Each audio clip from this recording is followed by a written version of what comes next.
What's going on, everyone? Welcome back. Today, we're going to be talking our top 5 running back dynasty sells heading into the 2023 fantasy football season. So make sure to tune in. If you enjoy, hit that like button and subscribe. Give us a follow on Twitter at AllDayPigskin to continue interacting with us there.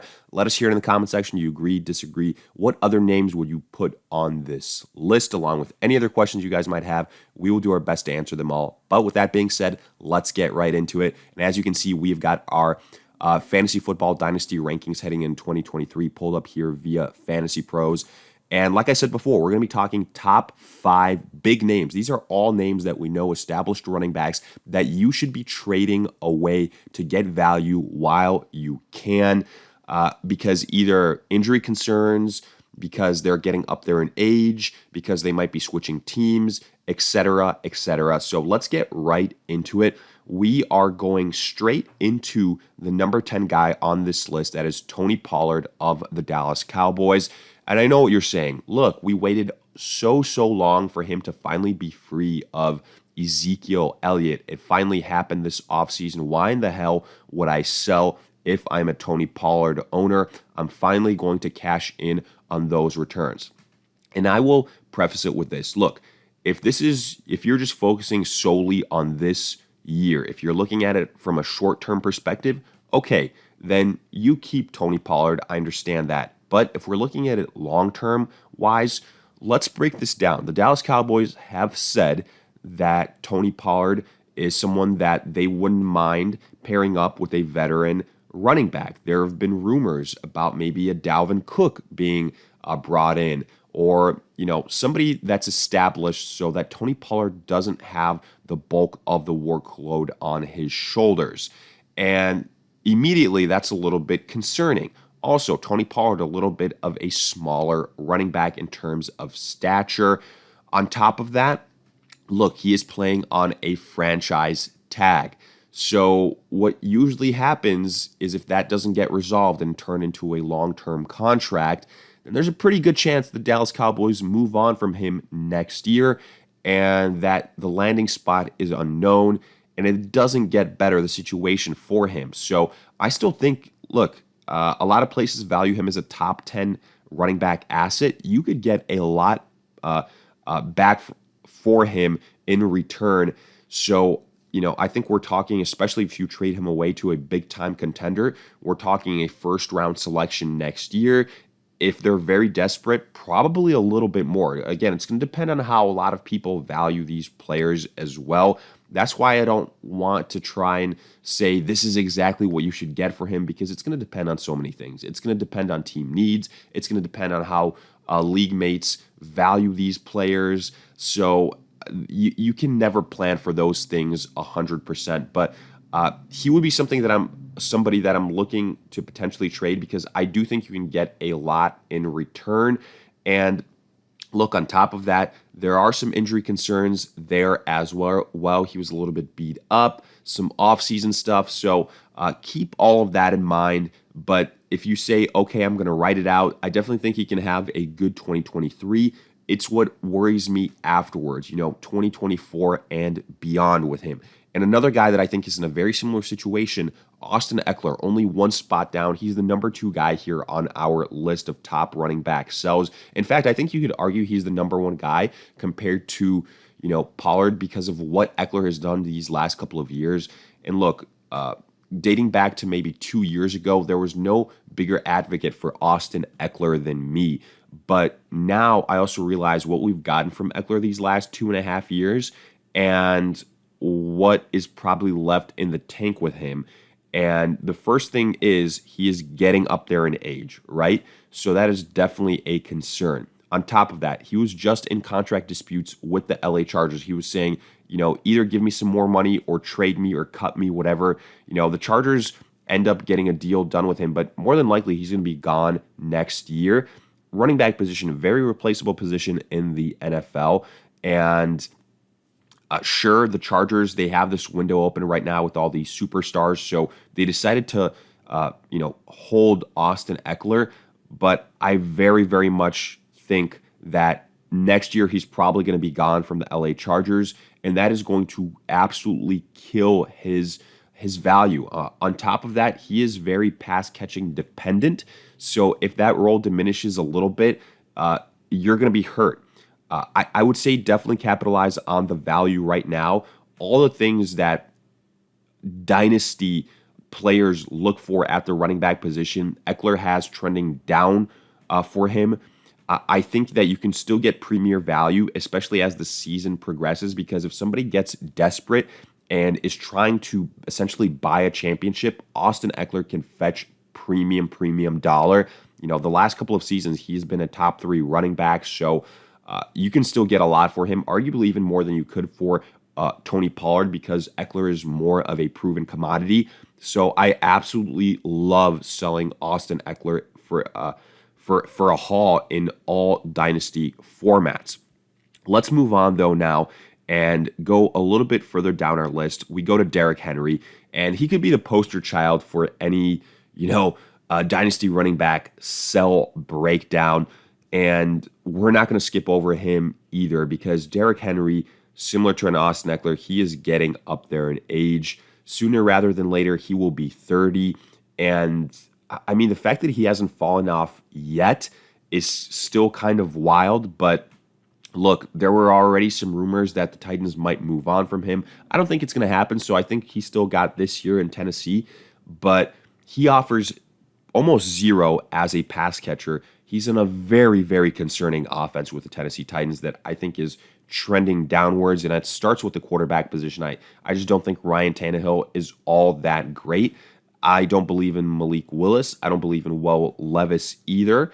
And I know it's a run-first offense in Tennessee, but if the Titans find themselves down offensively in a game, they will at some point have to abandon the run, and that is going to hurt Derrick Henry tremendously.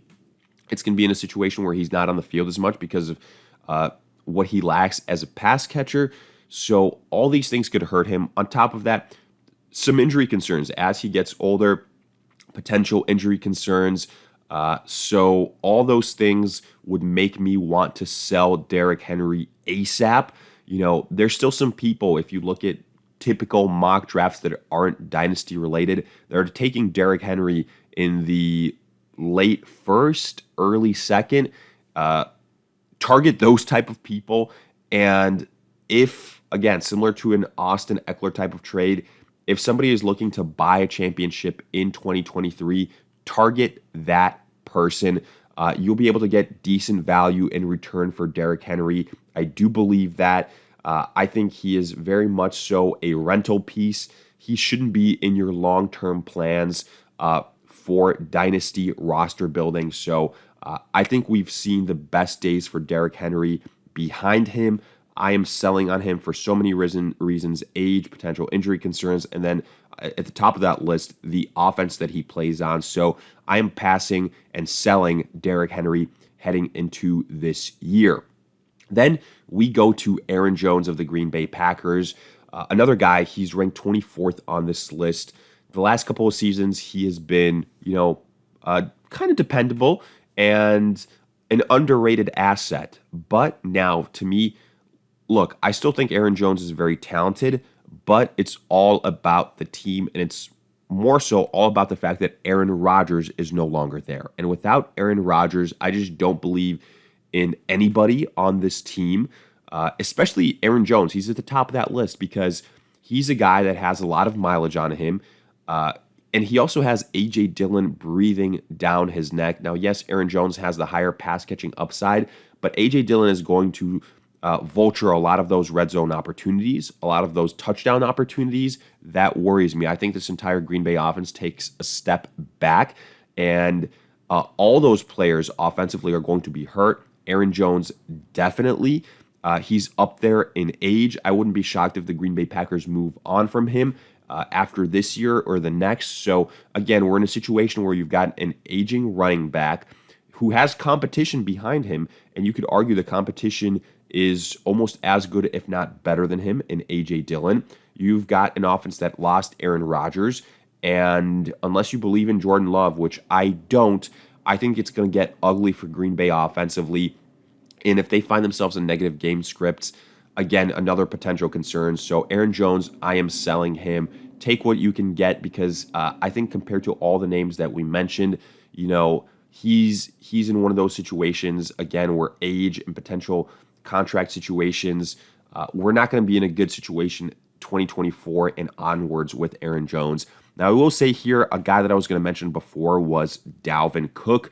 I guess he can be an honorable mention. It won't be the fifth name on our list because he gets cut yesterday. So you're not going to be able to get as much for him now as you were when he was still on the Minnesota Vikings roster and people weren't 100% sure if he would get cut, traded. Now he's a free agent.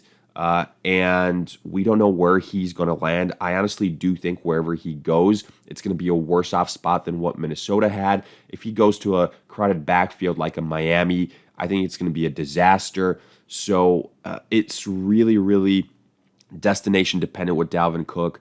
And, I was going to bring up the fact that I think that there was a regression last season and there's injury concerns, but I'm not going to get too deep into that because, again, not really a guy that we can talk about right now since he isn't on a team.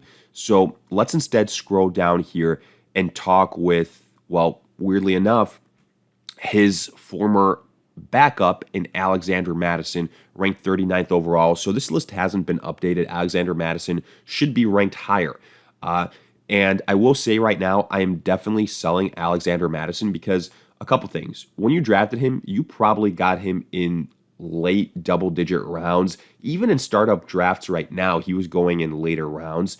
And you already probably have decent running back depth. He's probably a bench guy for you. And sure, you can argue that he should be valued right now similar to a Tony Pollard, and I don't necessarily disagree. I do think Tony Pollard is more talented, but Alexander Madison, he has proven that he is a capable guy for Minnesota. When Dalvin Cook hasn't been available in the past, he's gotten it done. So I do think that he has a lot of value. He's going to have a lot of opportunities. Yes, there's some other guys there behind him on the team. McBride, they could also bring in talent. And I think that's what could potentially worry some people. Guys like Ezekiel Elliott, Leonard Fournette, Kareem Hunt, proven running backs, veterans, could be brought in to be a 1-2 punch or to keep Alexander Madison in that 1B role, which is something that could then crater his value because right now, his value for a dynasty will never be higher than at this exact moment. It can only get lower. It can only get lower in preseason. If one of those backups behind him emerges and plays better, Alexander Madison then remains a backup. Or if still in free agency, another guy is brought in. So for those reasons, I do think Madison could be a good sell candidate. I think his value is a top 20 running back right now. And this is when you strike with these guys, when the iron is hot, when these other transactions that affect him are still fresh. And that's the case with the Dalvin Cook cut. So Alexander Madison right now, literally, you are never going to get better value on him. So shop him around. Look, if the value isn't there for a trade, then I understand you maybe write it out. But I think there will be other league mates that are looking to bite at Alexander Madison. You take advantage of that when you can because, again, he's a guy that I think you could argue, sure, 2023, high upside, but we don't know what the situation is going to be 2024 and onwards because there's question marks here. We haven't seen Alexander Madison be the guy for a full season. We've only seen him in spells here and there. So there's a lot of ways this thing can go with Madison and a lot of scenarios where it plays out worse than better if you're a Madison manager. So just keep all those things in mind. You always have to be thinking trade, buy, and dynasty. And literally, there is no bigger trade candidate right now that you can get more for at this moment, that his value will never be higher than Alexander Madison at this point in time. So definitely was a name that I wanted to bring up for that reason. But with that, we wrap up this top 5 running back sell list in terms of guys you should be trading in Dynasty heading into the 2023 fantasy football season. Hopefully you guys enjoyed. Let me hear your thoughts in the comment section. Do you agree, disagree? What other names would you put on this list and why? If you enjoyed, hit that like button, subscribe, give us a follow on Twitter at AllDayPigskin to continue interacting with us there. And in the meantime, we will see you guys in future videos.